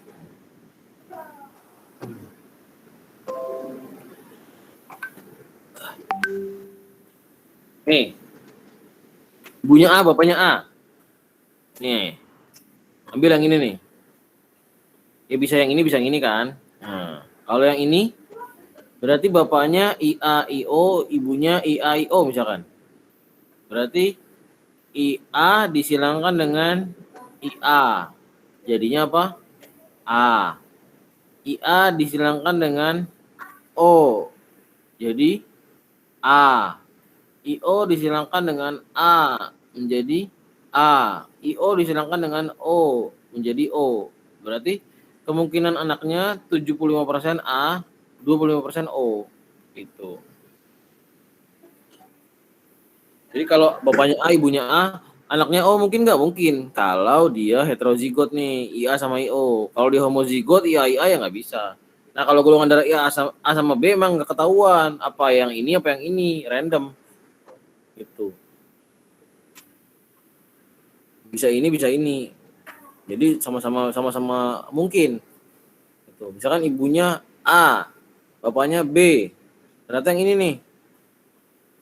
Nih, bapaknya yang ini, ibunya yang ini. Berarti kemungkinan anaknya apa aja coba? Ini ketemu ini jadi apa? AB. Ini ketemu ini jadi apa? A. Ketemu O. A. Ini ketemu ini jadi apa? B. B. Ini ketemu ini jadi apa? O. Oh, berarti anak yang golongan darah A berapa persen? 25. Yang AB?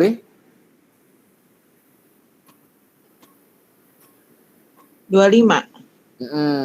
Yang B? 25 semua. 25. Yang O 25. Jadi semua 25. 25%. Gitu. Jadi tinggal disilangin aja. Ini ketemu ini ketemu ini ketemu ini ketemu ini. Gitu. Itu ngurainya itu kalau yang kemungkinan macam sel gamut itu apanya, Dok?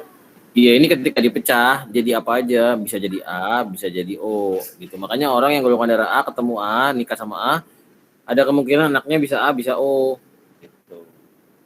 Jadi ini ketika diurai kayak gini nih. IA sama IB ini kan dipecah dua ya kan? Jadi A sama IB. IA sama IO dipecah jadi apa? Jadi IA sama IO. I itu singkatan apa sih, Dok? Apa? I itu singkatan Nah, apa? ini cuma marker doang, penanda doang. Biar nggak ketukar. Kalau misalkan AA kan jadi bingung ya kan? AA AO gitu ya kan? Biar nggak sama hurufnya, penanda doang. Ya kalau mau pakai G juga bisa, GA, GO gitu. Cuma kan ngelihatnya paling enak pakai strip gini kan, biar gampang. Cuma penanda doang, marker doang, biar nggak sama hurufnya. Iya. Gitu. Jadi ini hanya, jadi kalau misalkan menikah punya anak, anaknya diperlihat benar-benar golongan darahnya apa, sesuai enggak gitu. Yang main asal, oh iya nih kupingnya mirip bapaknya, hidungnya mirip ibunya, tapi golongan darahnya beda. Serem.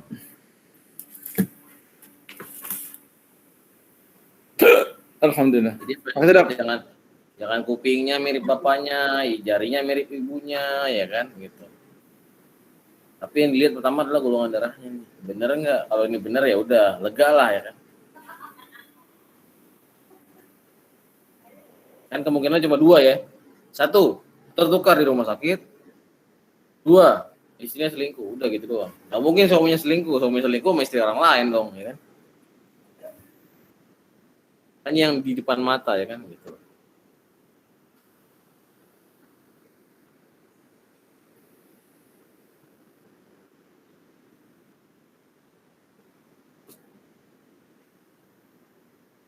Ada lagi?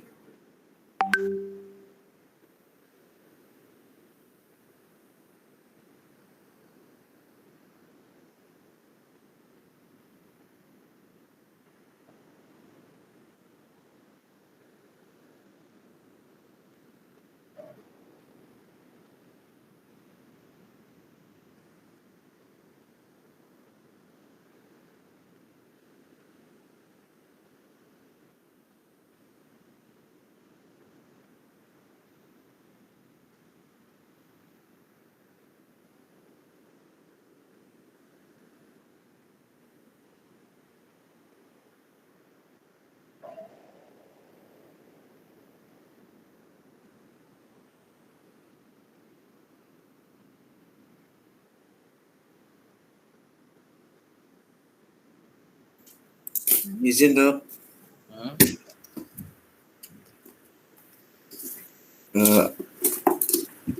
Izin bertanya begini, Dok. Kita kan ada kelainan gen nih, Dok. Misalnya kita kelainan gen. Kita tuh nggak mau, kebetulan gen kita ini gen yang tidak baik misalnya, Dok. Ada nggak cara kita agar kita tidak menurunkan ke keturunan kita gitu? Gimana? Misalnya ada yang gennya tidak baik, menurut si dia. Terus, saya nggak mau anak saya kayak saya, misalnya itu ada tata cara nggak, Dok, untuk tidak? Contohnya gimana? Misalnya nih, kayak si Daus Mini gitu. Kan dia tuh anaknya tinggi, Dok. Itu bagaimana, Dok? Ya bisa kan, ibunya tinggi kan, potensi genetik. Ya itu cara memperbaiki agar tidak terkena penyakit genetik. Satu, ya kan, jangan menikah dengan yang berdekatan. Contoh misalkan paling gampang sepupu sendiri ya kan. Makanya nggak boleh nikahin adik sendiri ya kan gitu loh. Sepupu juga kan terlalu deket tuh misalkan ya kan gitu. Itu akan ada muncul penyakit-penyakit genetik yang saling bersatu padu nanti. Kalau ada ketemu resesif misalkan gitu loh, atau dominan ketemu dominan gitu. Itu berbahaya. Maka prinsip eugenetika sama prinsip eugenetika adalah paling simpel adalah hindari menikah dengan yang sedarah atau yang darahnya berdekatan intinya gitu. Garis keturunannya berdekatan. Gitu. Terus yang kedua adalah ketika tadi kita memang pengen memperbaiki keturunan ya kan, maka ya carilah yang memang jangan sama-sama ada hemofili, jangan sama-sama ada buta warna. Bisa aja kan mungkin tidak berdekatan, bukan sepupuan misalkan. Jauh misalkan beda pulau. Tapi sama-sama punya carrier buta warna misalkan. Ya kan kemungkinan anak buta warna tinggi. Buta warna loh ya, ini buta warna loh. Jangan semua nanti dibilang buta huruf juga masuk lagi, jangan kagak ya kan, cuma buta warna doang gitu loh. Buta warna saja yang diturunkan seperti itu. Jadi nanti ketika di istrinya punya carrier buta warna, suaminya buta warna, ya itu nggak memperbaiki keturunan, karena ada probabilitas anak-anaknya buta warna juga, sama seperti hemofili gitu. Maka perlunya kita saling komunikasi sebelum menikah ya kan, nanya riwayat medisnya seperti apa gitu, punya garis keturunan atas-atasnya bagaimana. Itu untuk mengetahui akan ada potensi-potensi yang ketika nanti punya anak seperti apa gitu. Kalau tetap udah oke sepakat, nggak masalah lah, sama-sama hemofili gitu ya kan, nanti bisa kita jalani bersama ya kan, kita bisa tangani bersama, ya udah silakan. Yang penting udah tahu dari awal gitu loh, dan tidak panik ketika nanti memang lahir anak hemofili, tahu cara menanganinya gimana gitu. Seperti itu. Jadi harus ada komunikasi yang berbasis masalah genetik dari awal ketika mau menikah seperti itu. Terima kasih Dok. Lanjut lagi Dok. Berarti kalau yang sakit mata anggaplah kayak yang minus-minus gitu Dok. Sakit matanya minus, suaminya minus, istrinya minus. Berarti anaknya juga bakal kemungkinan tinggi begitu ya Dok ya? Kalau ibunya minus, istrinya minus kali minus plus dong berarti ya. masa anaknya jadi plus Dok? Minus kali minus plus. Enggak. Bukan begitu ya, tergantung nih minusnya karena apa. Minus itu macam-macam. Karena kelainan panjang bola mata, karena kelainan lensa ya kan, gitu, atau karena kelainan di korneanya gitu loh. Jadi minus itu nggak semata-mata karena kelainannya di lensa. Kalau kelainannya di lensa, kelelahan dari otot-otot siliarisnya ya kan, atau otot-otot siliarisnya bermasalah, lensanya terlalu cembung dan sebagainya, itu bukan diturunkan, itu karena lingkungan. Tapi kalau karena kelainan bola mata terlalu panjang ya kan, lebih panjang daripada orang normal, yaitu memang ada kemungkinan bahwa secara garis keturunan seperti itu. Jadi bukan salah lensanya, tapi salah dari struktur bola matanya.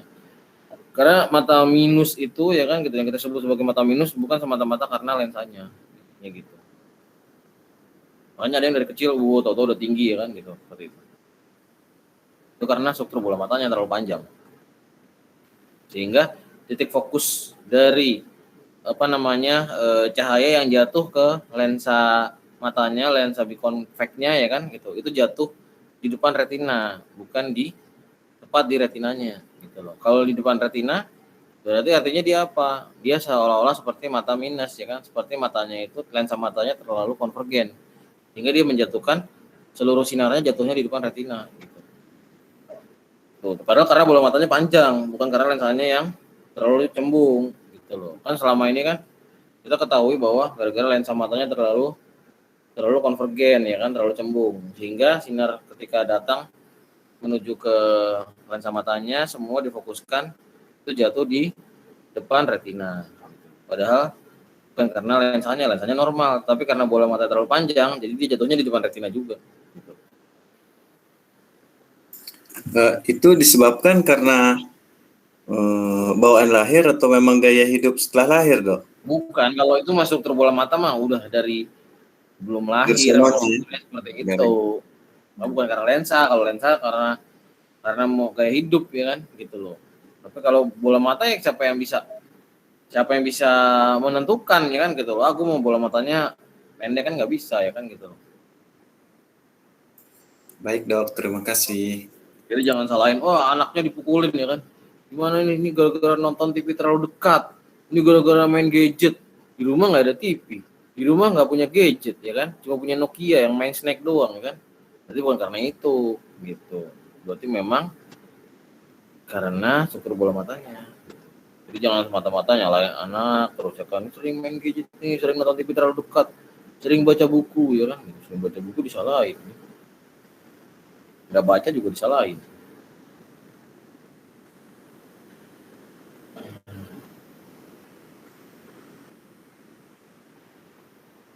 Baik dok, terima kasih jawabannya. Jadi umuran saya sekarang saya tahu kalau saya salah berarti dok.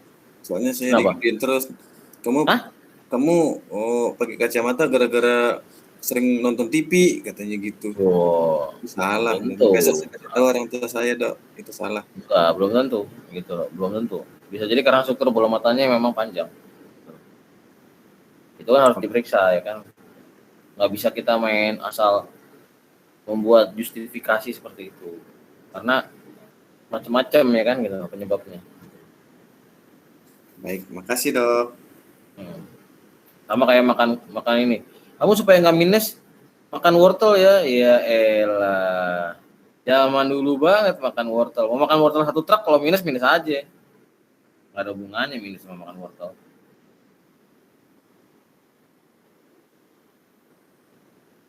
Kelinci matanya minus, padahal makan wortel terus ya kan. Kelinci matanya minus kan.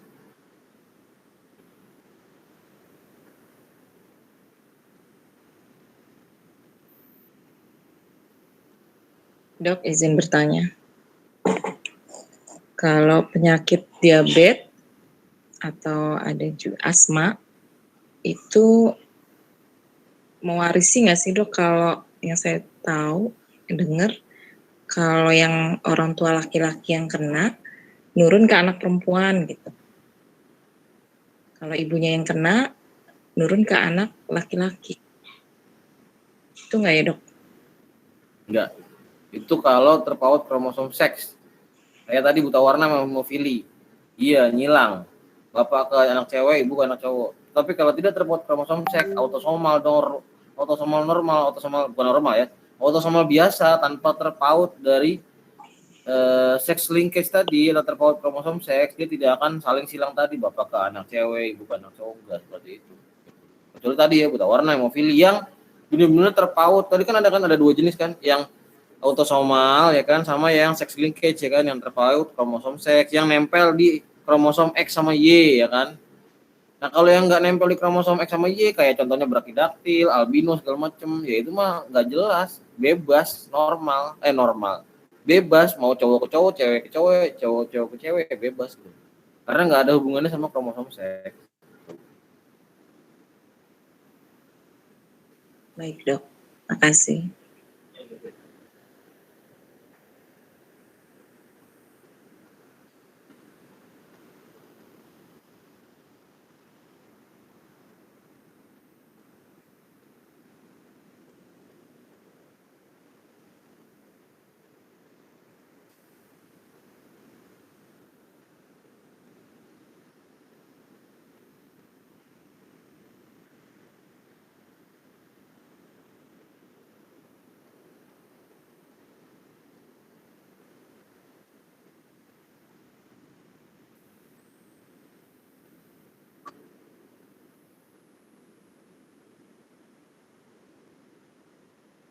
Dapat ada 2 handphone ya? Pakai 2 handphone. Wah, astagfirullahaladzim, pantesan.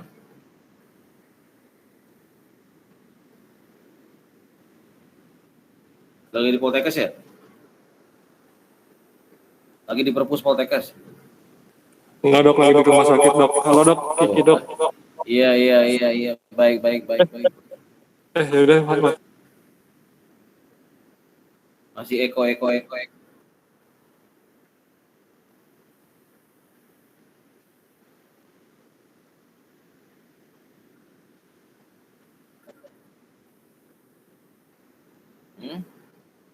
Nah, waktu itu ada Ada yang bilang genetik, ada yang bilang dari kongenital. Cuma genetik sama kongenital kan tipis banget sebenarnya ya kan. Banyak hal-hal yang terjadi secara kongenital terjadi gara-gara genetik juga disalahin. Jadi ibaratnya kalau film-film zaman sekarang ya kan, paling gampang mengkambing hitamkan itu adalah radiasi sama genetik intinya gitu. Karena orang pasrah aja kalau udah ngomong genetik. Ibaratnya seperti itu gitu. Kayak ngomong apa sih misalkan contohnya kayak X-Men misalkan ya kan gitu. Wah radiasi mutan jadi pahlawan super ya kan, ya kayak gitu ya kan. Yang disalahin adalah genetikanya ya kan, seperti itu. Padahal kan nggak sebodoh itu gitu maksudnya, nggak sesimpel itu gitu. Jadi apa-apa, wah terkena radiasi ini berubah genetiknya. Jadi karena genetik itu terlalu rumit, jadi orang terima-terima aja pada novel-novel atau film-film yang sifatnya science fiction seperti itu. Nah kalau yang tadi dibilang Down syndrome, ya nggak bisa lah disembuhin, dia kan trisomi, kromosom nomor 21 kan. Jadi kromosom nomor 21, jadi kan nomor 23 yang seks kan. Nah ini yang nomor 21 itu trisomi, ada 3 biji. Kalau kromosom kan berpasangan, ini ada 3, bukan 2 gitu loh. Nah dia jadi Down syndrome. Ya kalau mau menyembuhkan ya ganti seluruh gennya di seluruh badannya, di selnya, yang tadinya 3 jadi 2 kan nggak mungkin. Gimana caranya? Makanya caranya mengganti semua yang sel di badannya dia, yang tadinya 3 jadi 2. Gimana caranya? Ya sampai saat ini sih belum ada teknologinya, mungkin someday nanti bisa aja gitu. Pakai apa? Bisa. Ada yang namanya anti-nuchal translucency namanya. Gitu. Jadi pada kehamilan awal-awal ketika kita masih menghitung crown ramleng ya kan, CRL ya kan gitu loh. Ini nggak ada anak USG ya. Nah, USG tahu biasanya ada CRL istilahnya, crown ramleng gitu. Nah di situ nanti kita bisa ngitung nuchal translucency. Kalau lebih dari sekian senti, berapa ya kalau saya lupa, 6 mili kalau nggak salah, itu akan ada potensi Down syndrome. Jadi dari sejak janin sudah diketahui. Makanya di beberapa kebijakan policy di beberapa negara itu daripada dia menjadi beban, ya udah diaborsi aja. Gitu.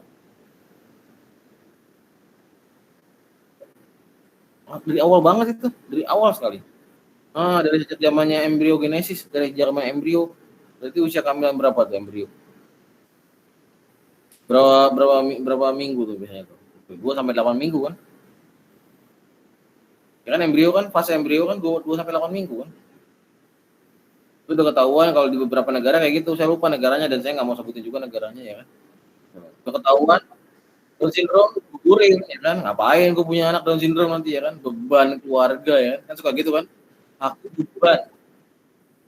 Ya kagak lah, kalau mau aborsi ke dukun lah. Kecuali ada opsi nakal. Hah?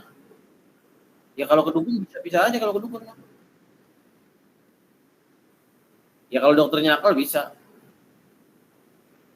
Tinggal nunggu ditangkapnya aja. Itu bertentangan sama inilah, sama medical legal itu. Kan manusia itu punya hak hidup ya. Sekarang gini misalkan, salah satu mahasiswa di sini ternyata menjadi beban keluarga. Apakah dia layak dibunuh? Kan enggak kan? Wah, saya ini ternyata beban keluarga ya kan, nyusahin bapak saya, nyusahin ibu saya gitu. Kuliah nggak lulus ya kan, UTS juga nggak bagus-bagus amat. Saya beban keluarga. Apakah layak dibunuh? Kan enggak kan?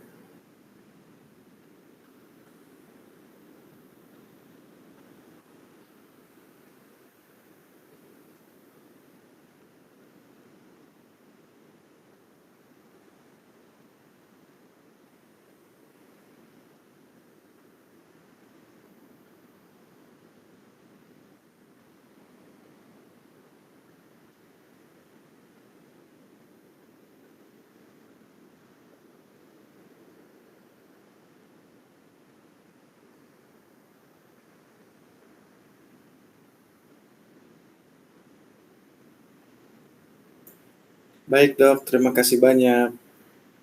Sama. Dari screenshot belum?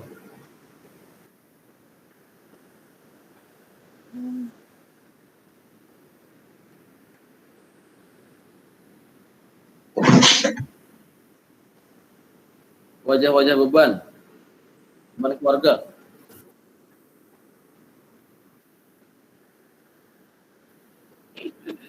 Asam loh.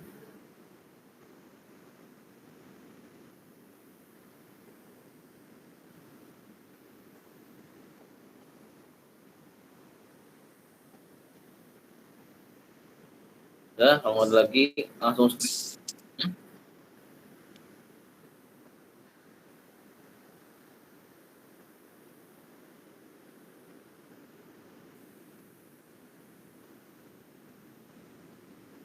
yang akan kita lakukan ini adalah yang akan teman-teman hadapi juga nanti di kemudian hari. Pasti teman-teman akan bikin yang namanya webinar, ya kan? Akan bikin yang namanya seminar-seminar. Ya belajar dari sekarang seperti itu. Kalau sekarang udah tahu cara bikinnya, ya kan? Tahu cara bikin animasinya, cara gini, nanti akan berguna pastinya gitu. Oh iya gitu loh. Mata kuliah nggak berguna itu ternyata berguna ya gitu ya kan. Mata kuliah patologi yang nggak berguna itu ternyata ada gunanya sedikit ya gitu ya kan. Ya lumayan lah saya jadi bisa bikin YouTube, saya jadi bisa bikin poster gitu. Jadi ya ambil sisi positifnya lah gitu ya, seperti itu.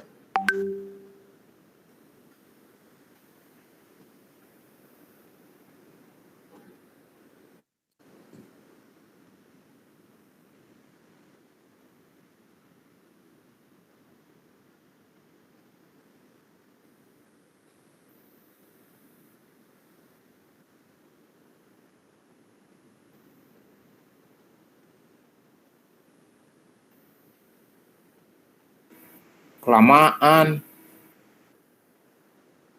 Ya bisa, tapi kelamaan. Keburu lupa nanti.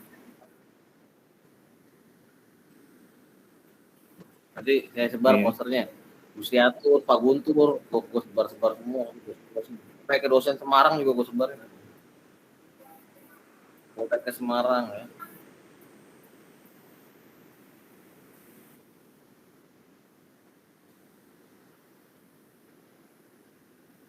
Bebas sih sebenarnya, ininya aja, seluangnya aja lah kalau menurut saya sih. Yang penting jangan nanti pas udah selesai skripsi juga belum ini.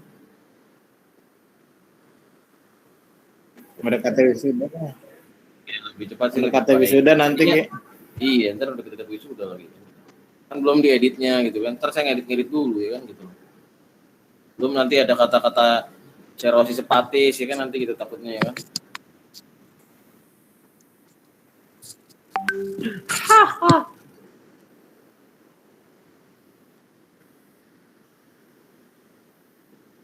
Gak apa-apa. Kita kan ya ini screenshot tuh. Ada harga, ada rasa lah.